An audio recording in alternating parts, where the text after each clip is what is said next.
Bapak Ibu Saudara yang terkasih di dalam Tuhan Yesus Kristus, kita pernah mungkin mendengar kesaksian bagaimana ada seorang yang tadinya beragama lain, lalu dia bertobat, dia menjadi seorang pendeta yang memberitakan kasih Tuhan. Pernah saya mendengar seorang sahabat, tadinya dia orang yang menganiaya jemaat, merencanakan hal-hal yang jahat untuk umat Tuhan. Namun saat dia beribadah di tempat ibadahnya, di situ dia berjumpa dengan Tuhan. Lalu dia bertobat dan dia menjadi pendeta yang memberitakan kasih Tuhan. Sebut saja kita pernah mendengar tentang pendeta Yusuf Roni. Nah, Bapak Ibu Saudara, peristiwa seperti itu terjadi juga dalam kehidupan Saulus yang nanti berubah menjadi nama Paulus, yang memberitakan kasih Tuhan ke banyak daerah.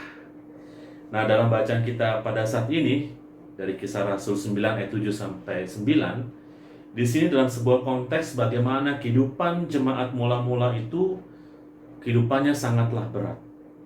Mereka menghadapi tekanan yang namanya mental dan fisik yang luar biasa. Secara mental, jemaat mula-mula menghadapi intimidasi yang sangat kuat. Umat seperti seorang buronan yang terus-menerus dikejar untuk ditangkap, bahkan juga bisa dibunuh. Contohnya adalah Diakon Stefanus yang dirajam dengan batu. Nah, secara fisik, jemaat mula-mula juga dikatakan selalu berlari dan bersembunyi untuk menghindari ditangkapnya oleh mereka, yaitu orang-orang Yahudi.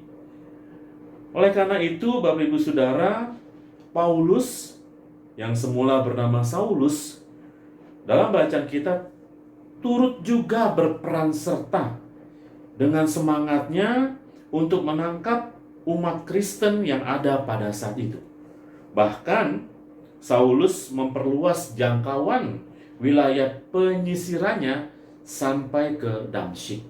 Nah, Bapak Ibu, kurang lebih dari Yerusalem ke Damsyik itu berjarak kurang lebih 205. Jarak yang cukup jauh tidak menyurutkan semangatnya untuk menangkap, menganiaya, bahkan kalau perlu membunuh orang-orang Kristen pada saat itu, atau orang-orang yang percaya kepada Kristus pada saat itu. Namun, dalam bacaan kita terlihat, sehebat apapun upaya dan rencana Saulus untuk menganiaya jemaat Kristen pada saat itu, kuasa Tuhan tidak mampu Saulus tandingi. Gitu ya.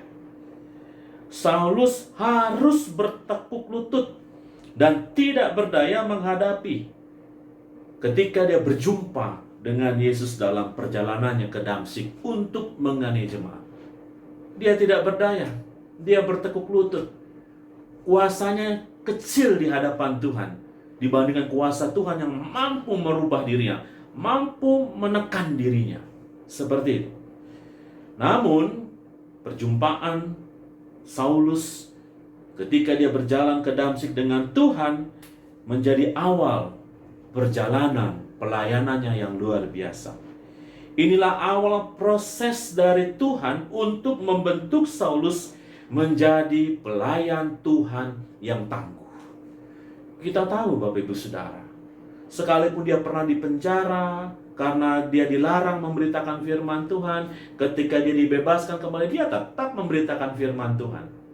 Sampai akhirnya dia harus menghadapi kematiannya sebagai martir. Kenapa seperti itu? Ternyata kuasa Tuhan sudah kuat menghampiri dirinya, sehingga dia tidak takut mati. Bagi dia hidup adalah Kristus, kalaupun saya mati adalah keuntungan berjumpa dengan Tuhan. Nah, dalam bacaan kita hari ini, kita belajar bagaimana proses pembentukan dari Tuhan pada saat itu untuk Saulus sangatlah tidak nyaman ia alami. Dalam perjalanannya ke Damsyik, perjumpaannya itu sangat-sangat tidak nyaman buat dirinya. Yang pertama, dikatakan dalam bacaan kita matanya tidak dapat melihat, sehingga ia harus dituntun oleh teman-temannya untuk menuju Damsyik. Nah, Bapak Ibu perhatikan, Damsyik yang semula menjadi tempat Saulus untuk menganiaya jemaat Tuhan, diubah oleh Tuhan dengan kuasanya menjadi proses untuk pembentukan jati dirinya menjadi pelayan Tuhan yang luar biasa. Ya, Damsyik tujuannya semula Saulus ingin menganiaya jemaat, diubah oleh Tuhan. Bertobat tengah jalan, dibawa tetap ke Damsyik. Untuk apa? Untuk diproses oleh Tuhan menjadi seorang pelayan Tuhan yang tangguh. Nah, dalam bacaan kita dilanjutkan bahwa 3 hari Saulus tidak dapat melihat, dan dia tidak juga makan serta minum. Proses ini justru membuat Paulus yang tidak nyaman ini, Saulus menyadari, dan Tuhan mau menunjukkan kepada dia bahwa Tuhan memegang kendali kehidupannya, dan Tuhan punya kuasa untuk membentuk dirinya. Sekeras apapun Saulus, sejahat apapun Saulus, tapi kalau Tuhan berkuasa untuk dirinya, Saulus bertekuk lutut, tidak berdaya. Sehingga akhirnya dia memasrahkan hidupnya untuk dibentuk oleh Tuhan dan siap menjadi seorang pelayan Tuhan yang tangguh. Lalu berubahlah dia menjadi seorang Paulus. Nah, Bapak Ibu Saudara yang terkasih di dalam Tuhan Yesus Kristus, bacaan kita hari ini mau mengajak kita begini. Yang pertama adalah Tuhan punya kuasa untuk mengendalikan hidup kita, sehingga dia tahu apa yang terjadi di dalam kehidupan kita. Kita belajar yang pertama itu. Sehebat apapun kita menghindar, tapi kalau Tuhan mau membentuk dan mengendalikan hidup kita, kita pasti tidak berdaya. Oleh karena itu hari ini kita diingatkan, mari kita memasrahkan hidup kita kepada Tuhan untuk dikendalikan oleh Tuhan. Sehingga hidupku yang sekarang bukanlah untuk aku pribadi, tapi hidupku yang sekarang untuk memuliakan nama Tuhan. Biarkan Tuhan mengendalikan dan memproses hidup kita menjadi anak-anaknya yang taat kepada Tuhan. Yang kedua, Bapak Ibu Saudara, masa-masa pandemi yang sampai saat ini belum berakhir, ya, walaupun sudah ada tingkat yang namanya penurunan, dapat dijadikan juga sebagai suatu proses untuk pembentukan iman percaya kita kepada Tuhan. Apakah dalam masa pandemi ini kita hanya mengandalkan diri kita sendiri, atau kita mengandalkan kuasa Tuhan? Jelas Bapak Ibu Saudara, kita kadang-kadang tidak berdaya menghadapi COVID-19. Ya, banyak yang terpapar, siapapun dia, orang berimankah, orang tidak berimankah, tetap saja dikatakan ketika COVID itu menyerang, kita pun tidak bertahan.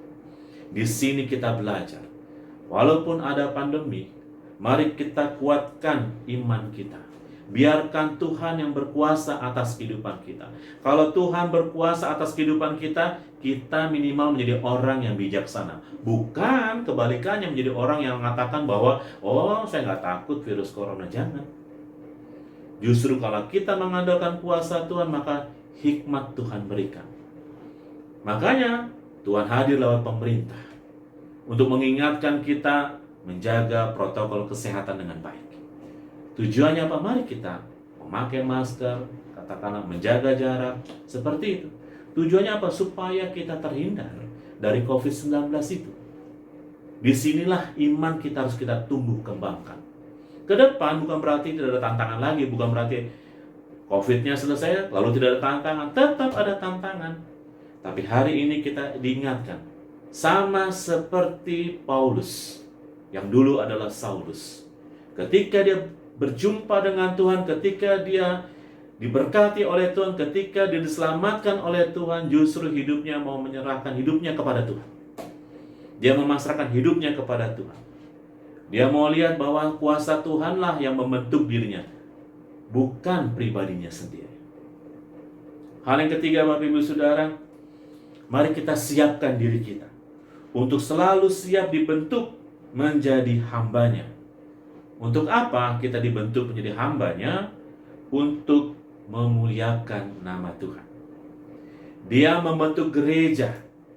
Dia membentuk persekutuan orang percaya. Dia berarti membentuk kita semua yang menyaksikan ibadah pada saat ini, bahwa kasih Tuhan hidup kita untuk memuliakan namanya. Mari kita siapkan diri kita. Mintalah Tuhan untuk memakai diri kita menjadi alatnya untuk menghadirkan kemuliaan bagi nama Tuhan.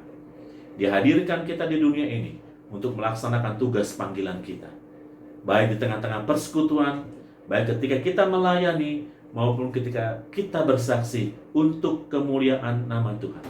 Mari kita siapkan diri kita untuk selalu diperbaharui, untuk selalu diproses oleh Tuhan, menjadi anak-anak Tuhan, menjadi murid Tuhan yang setia dan taat kepada Tuhan.